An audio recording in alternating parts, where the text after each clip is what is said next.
The 29th letter is Hamza. Arabic has 28 letters, and we have mentioned all of them one by one. The Hamza makes it the 29th letter.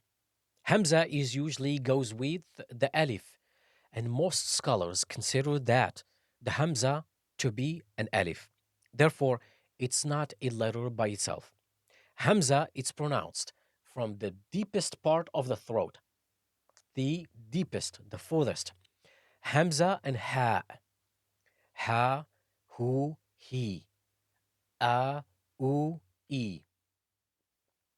I hope you found this classes beneficial and structured enough to achieve your objective. The goal remains to provide you with a complete path to learning the Arabic language. If you have any questions, please do not hesitate to ask in the comment section or reach out to me directly. Wassalamu alaikum wa rahmatullahi ta'ala wa barakatuh.